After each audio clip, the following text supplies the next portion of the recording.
And welcome back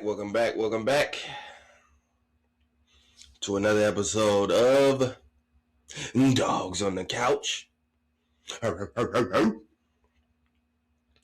everybody's allowed to have an opinion. It does not matter if you played the game you were watching.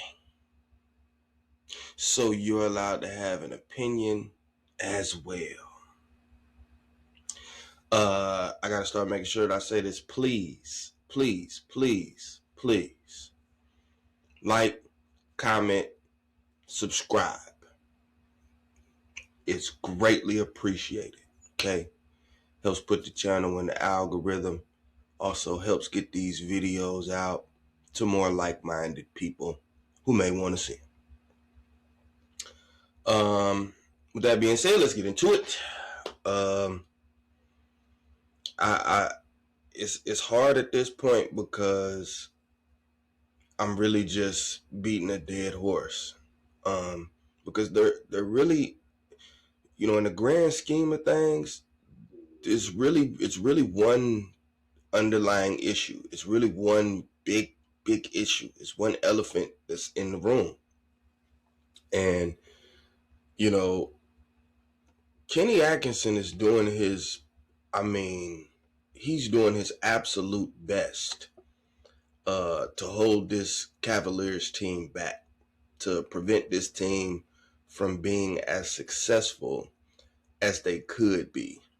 I'm struggling to figure out. I don't know if it's personal, like if he's like a favoritism kind of coach, where maybe there's just particular guys that he's high on, and so he, because of that, like he gives them extended minutes or extended play and whatnot, or gives them priority, in the starting rotations, different things of that nature.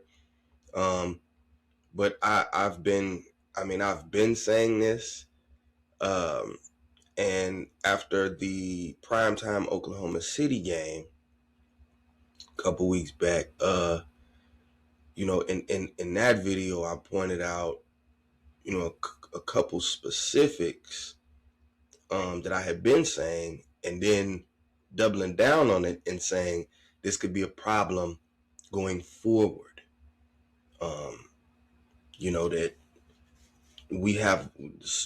That we've developed this formula that always seems to put us behind the 8 ball, and then we have to have these miraculous comebacks in these games in order to even have a chance to win.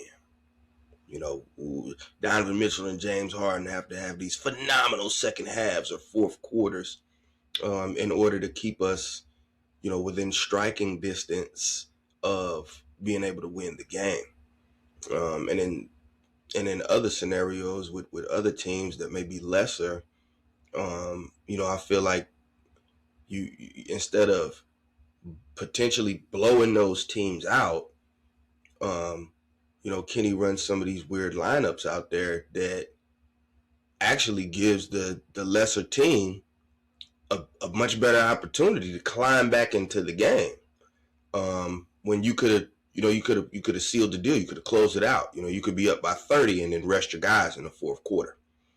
As opposed to having to have them out there against a lesser opponent, and still working so hard like that, expending all that energy.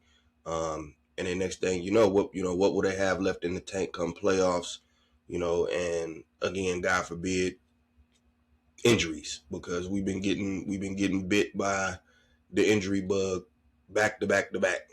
Evan Mobley, Jared Allen. Then once we get Evan Mobley back, Jared Allen goes out. James Harden fractures, his thumb, on his off, not his shooting hand, but his off hand. You know what I mean?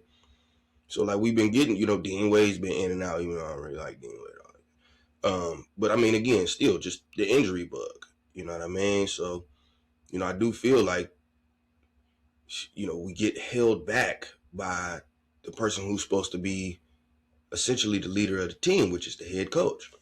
So in this New York, no, that wasn't the Knicks. My apologies. The Boston Celtics.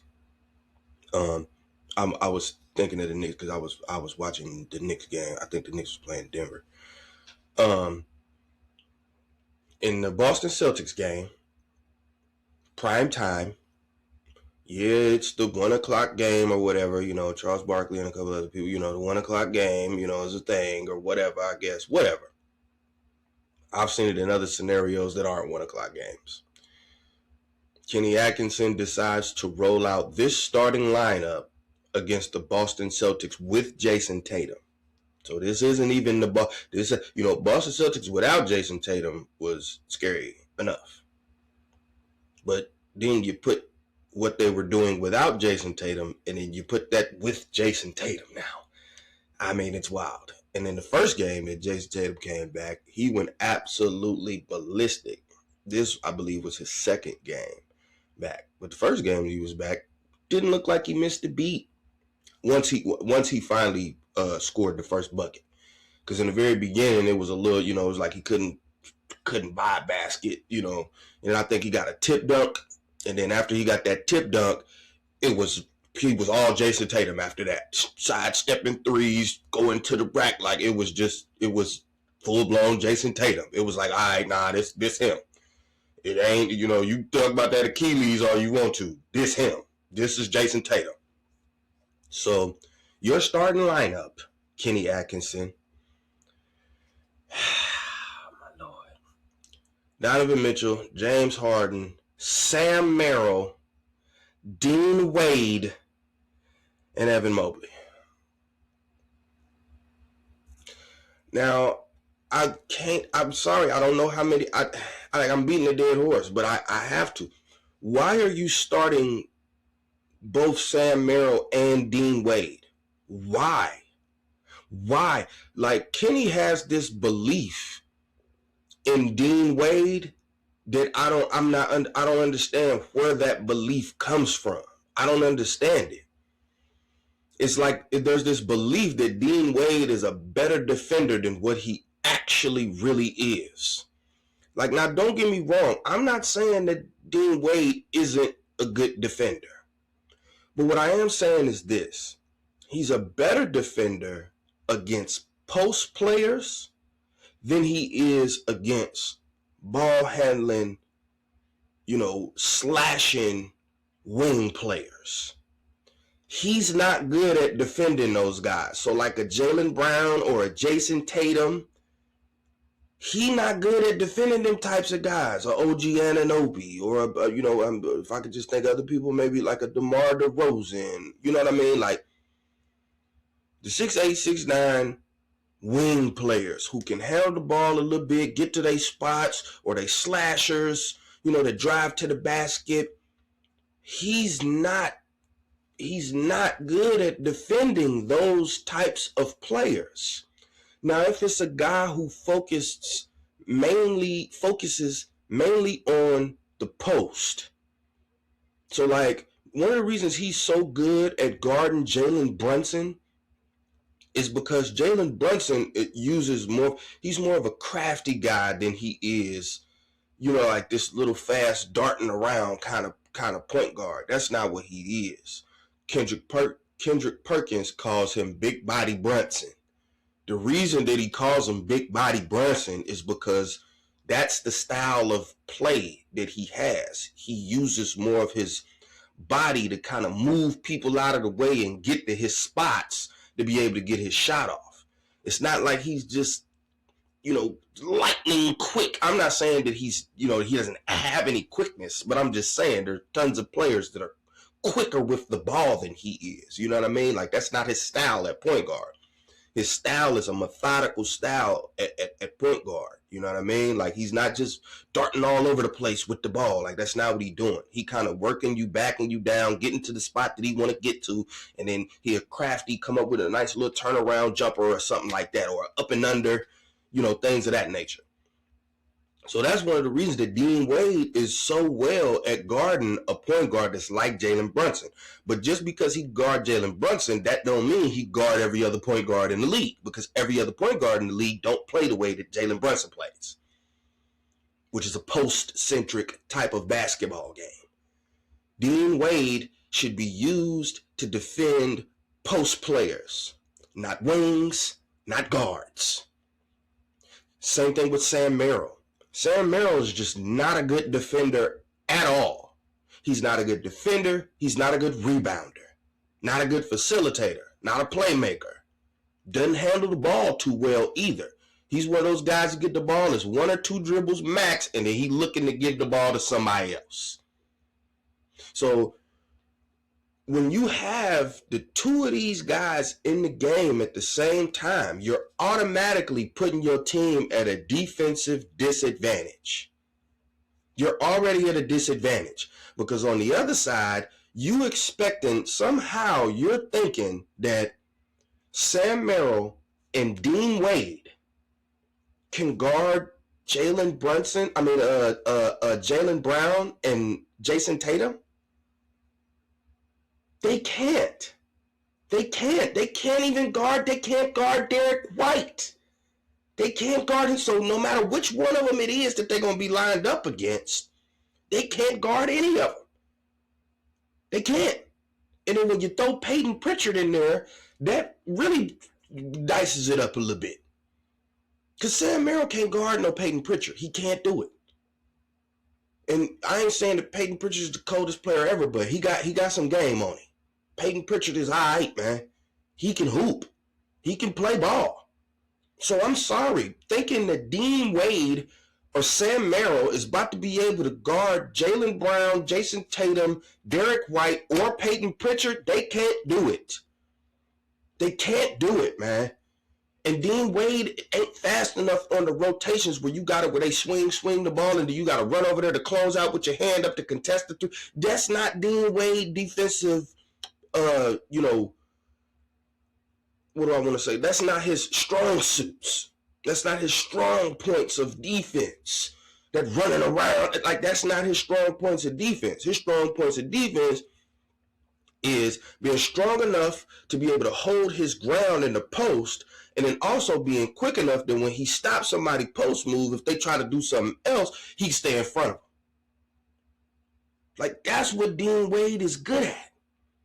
But thinking that he can guard these premier wing players in the league or premier guards in the league, he can't. Neither can Sam Merrill. They are not. That should not be in your starting lineup. The 2 of those guys shouldn't be. One of them gotta go.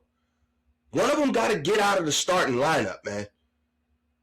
Like you love to run this. Kenny loves to run this 3 guard, sometimes 4 guard heavy lineups. And then the only thing that's happening is when you not making these threes in your 4 guard lineup, when you not making the threes, it's an avalanche that's about to happen. Because every 3 you miss, you can't get the rebound. And then when the other team come down to the other end, you can't stop anybody. And even if you did get a good defensive possession, they shoot the ball and miss, guess what? You can't get the rebound, so they get a second chance opportunity. It's counterproductive.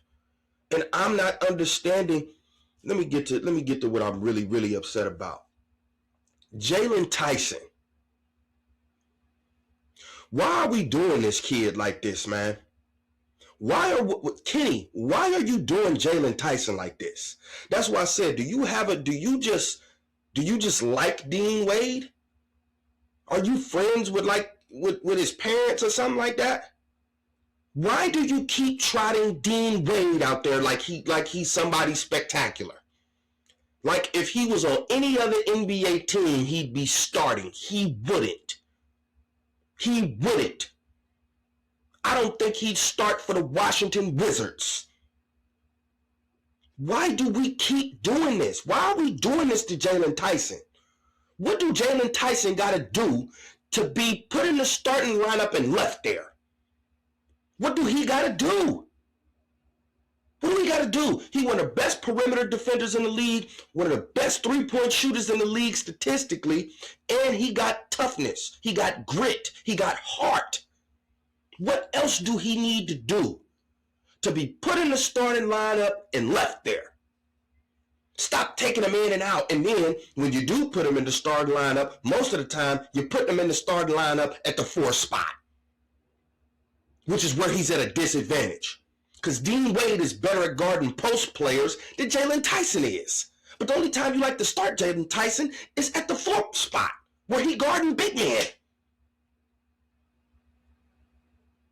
It's just mind-blowing to me, this stuff that Kenny be doing, especially in regards to Jaylen Tyson. I've said it before, I'm going to say it again. I did not like Jaylen Tyson. The very first game that I saw Jaylen Tyson, I didn't like it. I was like, you know what, I don't know if I like this. I almost think I want Tyrese Proctor out there instead of Jaylen Tyson. I'm like, I don't know. I'm not sold on it. But I watched him some more. And I watched him some more. And I watched him some more. And his game did the talking. His game did the talking. His game was like, oh, you don't like me? Watch this. Watch this. Watch what I do. And he went out there, and the guy has been phenomenal. I mean, phenomenal, man, as far as like second-year players concerned. Like, this is what I'm saying. Like with other teams, like the Boston Celtics, when Jason Tatum was out there rocking out like a superstar or like a star player when he was a rookie, you know, and you saw that like, oh, this guy got potential. He could be one of the better players in the league. They wasn't bringing him in and out of the lineup. They was like, oh, nah, buddy, you starting.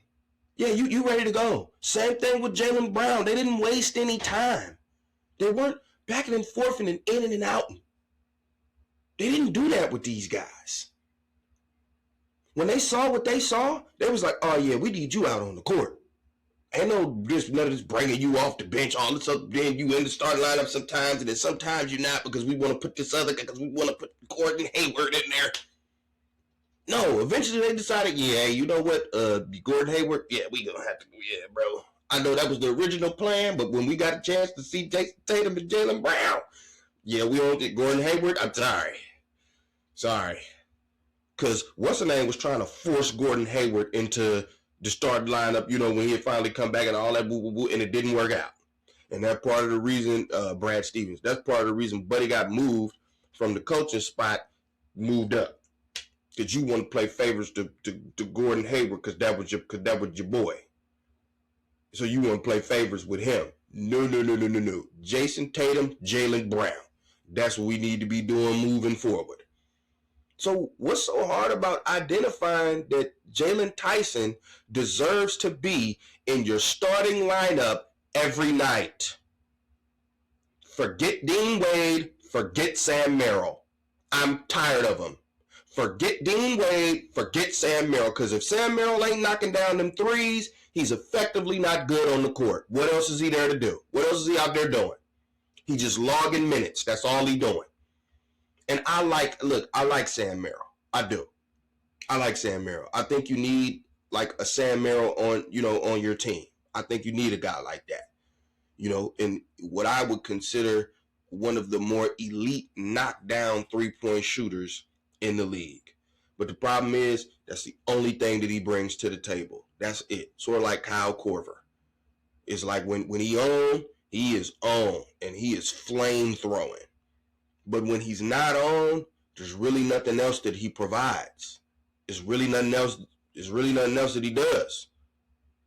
So what are we like? Why? For what? Also, when you look at the dynamic of the Boston Celtics, the wing players and the size that they have, you know, because even Derek White is a taller, you know, it's a taller guy. He ain't no short guard. Like Derek White is a taller guy. You know what I'm saying? He has to build more of a wing player. You know, his game is just kind of built like a guard, but he has the body build of a wing player. You know what I mean? So you got Derek White, you got Jaylen Brown, you got Jason Tatum. You know, and then they got a couple of other pieces that they tried out there too. The Shireman, another kid, Gonzalez that I've been seeing lately. That's kind of doing okay because Shireman, for whatever reason, we just could not stop. I mean, he just got wide open three after wide open three, and he knocking them down, knocking them down. Another wing guy. So my thing is this, man. Where was Naquan Tomlin at? Where was Naquan Tomlin? Where was he at? I feel like he could do a better job playing defense on Jaylen Brown, Jason Tatum, Derek White, and Shireman. Guys who are going to play on the perimeter. I don't think Dean Wade is that good defending on the perimeter. I don't. I'm sorry. Where was Naquan Tomlin at, man? He can. I feel like he can do a better job defensively on those guys than Dean Wade can.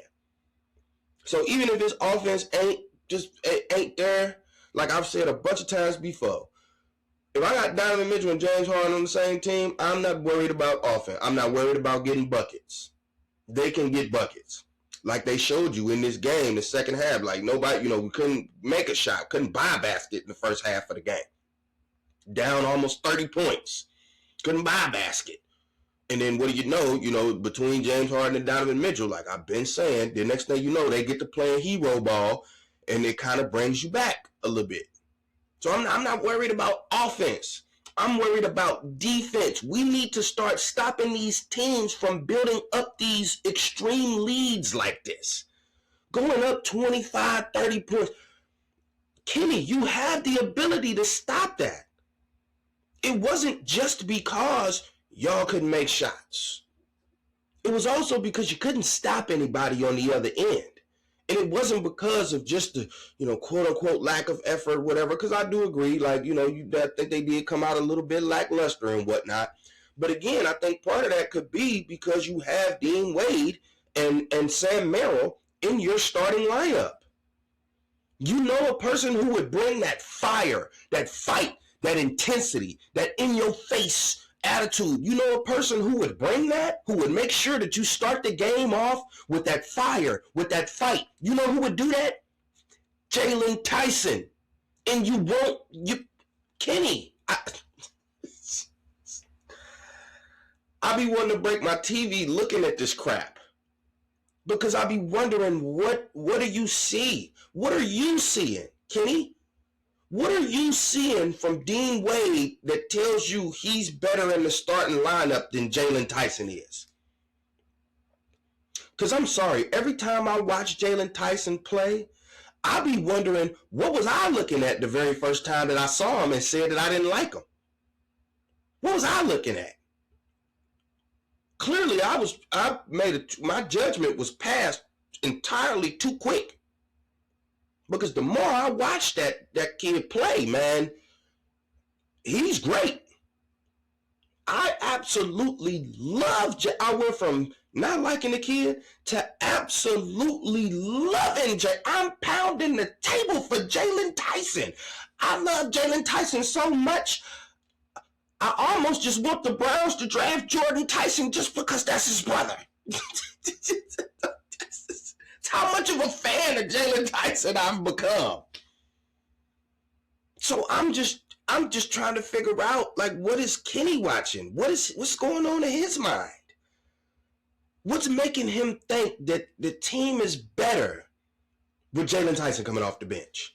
And then, in closing, he's even been on record giving a statement to some effect like this as the reasoning for why he won't just leave Jaylen Tyson in the starting lineup. It goes something like, that position, that spot is the last spot. It's the fifth man, so to speak. Okay? It's the fifth guy. You know what I mean? And in the grand scheme of things, it's when you have Jared Allen, Evan Mobley, James Harden, and Donovan Mitchell all healthy. So then that fifth spot, the fifth guy, is what that's considered. Kenny says something to the effect of, with the abilities that Jaylen Tyson has, in that fifth spot, he would be regulated to a guy that just kind of stands in the corner and really isn't. And he feels like with Jaylen Tyson's ability, he shouldn't be relegated to just that. He should be, when he's deployed out there, he should be able to use all of his abilities and assets more.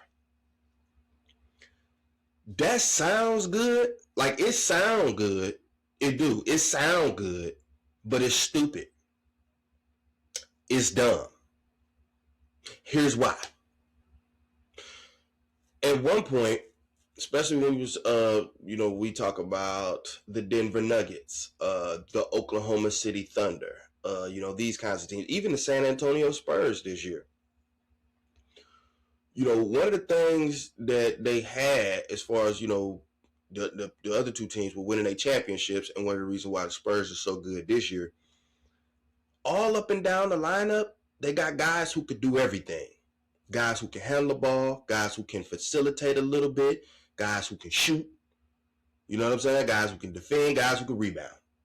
Pretty much all up and down the lineup. Pretty much almost 1 through 5. All of these guys are capable of being able to handle the ball a little bit, being able to make nice passes, being able to knock down open shots, being able to defend a little bit, and being able to rebound. 1 through 5.